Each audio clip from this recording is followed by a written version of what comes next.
Everyone, welcome to our channel. And आज हम देखेंगे प्रिडिक्टिव एनालिटिक्स। प्रिडिक्टिव एनालिटिक्स क्या होता है? तो प्रिडिक्टिव से आप समझ सकते हैं, प्रिडिक्टिव का मतलब प्रिडिक्शन करना फ्यूचर इवेंट्स का और ट्रेंड्स का। तो प्रिडिक्टिव एनालिटिक्स में बेसिकली होता क्या है, इसमें हम लोग क्या करते हैं कि जो हमारे पास हिस्टोरिकल डाटा अवेलेबल होता है उसको हम एनालाइज करते हैं with the help of machine learning model से एंड प्रिडिक्शन करते हैं।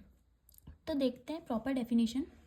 उससे पहले अगर आप चैनल पर नए हैं तो प्लीज़ चैनल को सब्सक्राइब कीजिए एंड वीडियो को लाइक कीजिए।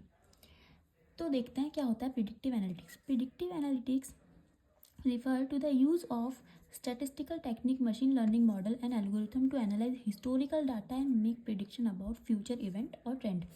प्रिडिक्टिव एनालिसिस क्या होता है कि ये machine learning statistical technique, machine learning models का यूज़ करता है और एल्गोरिथम का यूज़ करता है और एनालाइज करता है हिस्टोरिकल डाटा को और प्रिडिक्शन करता है फ्यूचर इवेंट की और ट्रेंड्स की।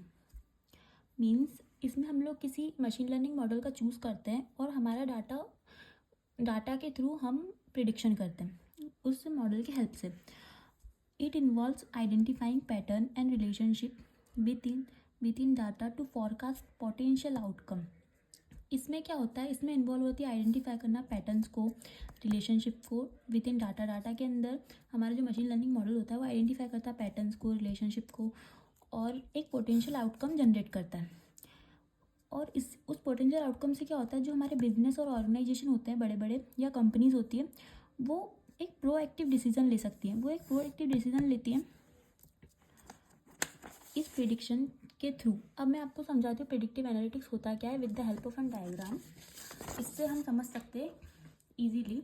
प्रिडिक्टिव एनालिटिक्स में हम सबसे पहले क्या करते हैं, प्रिडिक्टिव एनालिटिक्स में हम सबसे पहले हिस्टोरिकल डाटा कलेक्ट करते हैं। हिस्टोरिकल डाटा मीन्स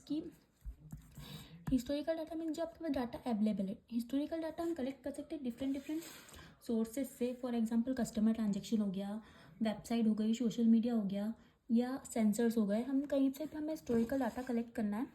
सबसे पहला स्टेप यही होता है कि हिस्टोरिकल डाटा कलेक्ट करना है। हिस्टोरिकल डाटा कलेक्ट करने के बाद क्या होता है कि data cleaning and pre processing.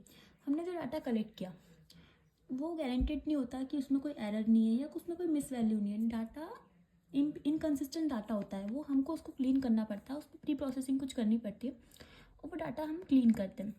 Then आती है थर्ड स्टेप में क्या होता है, मॉडल सिलेक्शन। मॉडल सिलेक्शन में बेसिकली ऐसा होता है कि डिफरेंट मॉडल्स हमारे पास अवेलेबल होते हैं फॉर प्रिडिक्शंस के लिए। पर हर मॉडल का एक टाइप होता है जो डिफरेंट प्रिडिक्शंस के लिए यूज़ किया जाता है। मतलब मॉडल डिपेंड करता है टाइप ऑफ प्रिडिक्शन, आपको किस टाइप का प्रिडिक्शन करना है। प्रिडिक्शन भी डिफरेंट टाइप्स के होते हैं। फॉर एग्जांपल आपको सेल से रिलेटेड प्रिडिक्शन करना है, डिमांड प्रिडिक्शन करना है, सो ऑन। अगर आपको जिस टाइप का प्रिडिक्शन करना है आप उस मॉडल का चूज़ करते हैं। मॉडल भी डिफरेंट होते हैं। फॉर एग्जांपल आप रिग्रेशन एनालिसिस मॉडल होता है, डिसीजन मॉडल होता है, न्यूरल मॉडल होता है। डिफरेंट मॉडल्स अवेलेबल होते हैं। एंड देन उसके बाद आती है fourth step which is model training. Model training में क्या होता है कि आपने जो मॉडल सिलेक्ट किया वो अनट्रेंड होता है, वो एक ब्लैंक मॉडल होता है। अब उसको क्या करना है, आपने जो अपना डाटा क्लीन किया था, प्री प्रोसेसिंग किया था, जो आपने हिस्टोरिकल डाटा को क्लीन करके प्री प्रोसेसिंग किया था, उसको आपको मॉडल को फीड करना है और वो मॉडल उसको लर्न करेगा, वो डाटा लर्न करेगा और उसके बिहाफ पे वो प्रिडिक्शन करेगा। एक बार मॉडल अगर ट्रेन हो गया, मॉडल ट्रेनिंग हो गई, तो देन क्या होता है, फिर प्रिडिक्शन होता है। प्रिडिक्शन में क्या होता है कि मॉडल डाटा के अकॉर्डिंग प्रिडिक्शन करता है और इसमें न्यू वैल्यूज़ भी अवेलेबल होती है। एक बार मॉडल ट्रेन हो गया तो हम प्रिडिक्शन कर सकते हैं और न्यू इनपुट भी दे सकते हैं, न्यू डाटा इनपुट भी दे सकते हैं। उसके अकॉर्डिंग जो हमारा मॉडल होता है वो अपडेट होता रहता है, मतलब इवेल्युएट होगा, कंटिन्यूसली इवेल्युएट होगा अगर हम न्यू कोई इनपुट देते हैं तो। एंड एक बार अगर मॉडल वैलिडेशन हो गया, एक बार अगर मॉडल वैलिडेशन हो गया तो हम मॉडल को डिप्लॉय कर सकते हैं और मॉनिटरिंग कर सकते हैं। डिप्लॉयमेंट मीन्स कि हम हमारा predicted model real world scenario में डिप्लॉय कर सकते हैं और मॉनिटर कर सकते हैं। मॉनिटरिंग मीन्स अगर हम कुछ न्यू इनपुट डाटा देते हैं तो वो अपडेट हो जाएगा, रियल वर्ल्ड सिनेरियो में भी अपडेट हो जाएगा। एंड देन ये जब प्रोसेस कंप्लीट हो जाती है तो हमारा प्रिडिक्टिव एनालिटिक्स कंप्लीट हो जाता है। तो ये होती है प्रिडिक्टिव एनालिटिक्स की प्रोसेस। आइए अब हम इसको समझते हैं with the help of proper definition. तो ये होता है सबसे पहला component, historical data collection from various sources such as customer transaction, website activity, social media interaction, sensors, etc. Is collected and prepared for analysis. हम इसमें क्या करते हैं, हिस्टोरिकल डाटा को कलेक्ट करेंगे, वो भी डिफरेंट डिफरेंट सोर्सेस से हम कलेक्ट कर सकते हैं, जस्ट लाइक कस्टमर ट्रांजेक्शन से, वेबसाइट एक्टिविटीज़ से, सोशल मीडिया से या इंटरेक्शन से, या फिर कुछ सेंसर से हम डाटा कलेक्ट कर सकते हैं और उसको प्रिपेयर करते हैं एनालाइज के लिए। देन सेकेंड स्टेप आती है डाटा क्लीनिंग। हमने जो डाटा कलेक्ट किया उसको क्लीन करना। Cleaning means data collected is often messy containing missing value. जो डाटा हमने कलेक्ट किया वो मैसी हो सकता है, उसमें कुछ मिसिंग वैल्यूज़ हो सकती है, एरर हो सकते हैं और वो इनकन्सिस्टेंट होता है।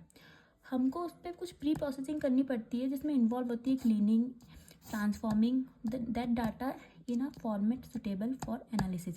जिसमें क्या होता है कि प्री प्रोसेसिंग करने के बाद हम उसमें जब क्लीनिंग कर देते हैं, ट्रांसफॉर्मिंग करने के बाद हम डाटा, वो जो हमारा अनक्लीन डाटा होता है, इनकन्सिस्टेंट डाटा होता है, वो एक सुटेबल फॉर्मेट में आ जाता है जिसको हम एनालाइज कर सकते हैं। देन आती है थर्ड कंडीशन या थर्ड कंपोनेंट। बोलो थर्ड कंपोनेंट होता है मॉडल सिलेक्शन।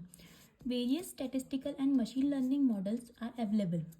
मीन्स जैसे कि हमारे पास डिफरेंट डिफरेंट टाइप्स के, मैंने आपको बताया था कि डिफरेंट डिफरेंट टाइप्स के हमारे पास मॉडल प्रेजेंट होते हैं, which is various statistical and machine learning models just like regression analysis, decision tree, neural model, neural network are selected depending on the type of prediction. पर ये depend करते हैं कि इनका सिलेक्शन हम डिपेंड करता है कि हमारा किस टाइप का हमको प्रिडिक्शन हमको परफॉर्म करना है। अगर हमको सेल से रिलेटेड प्रिडिक्शन करना है, डिमांड से रिलेटेड प्रिडिक्शन करना है, या फ्रॉड डिटेक्शन करना है, हमारा प्रिडिक्शन के ऊपर डिपेंड करता है कि हमको कौन सा मॉडल सेलेक्ट करना है। देन फोर्थ आता है training the model.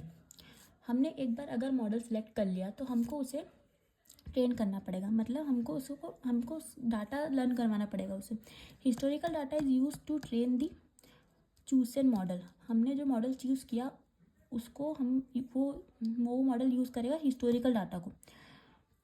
And this means the model learns the pattern and relationship in the data that can help prediction future event. इसका मतलब है कि मॉडल लर्न करता है पैटर्न्स को, रिलेशनशिप को डाटा के अंदर से, और हेल्प करता है प्रिडिक्शन करने में फ्यूचर इवेंट की।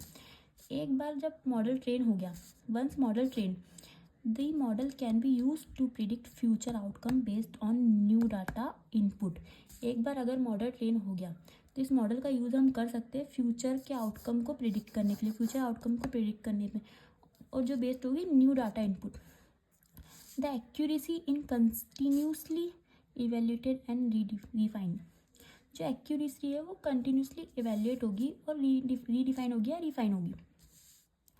एक बार प्रिडिक्शन हो गया, after validation the predictive model is deploy in real world scenario.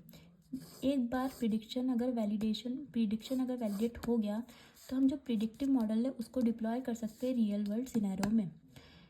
It is continuously monitor and update. New data input के बिहाफ पे ये कंटिन्यूसली अपडेट होगा as new data become available. जैसे जैसे न्यू डाटा अवेलेबल होगा वैसे वैसे model भी अपडेट होता जाएगा। ये था हमारा प्रिडिक्टिव एनालिसिस पूरा। अगर आपको वीडियो पसंद आया तो प्लीज़ वीडियो को लाइक करें एंड चैनल को सब्सक्राइब करें। Thank you for watching.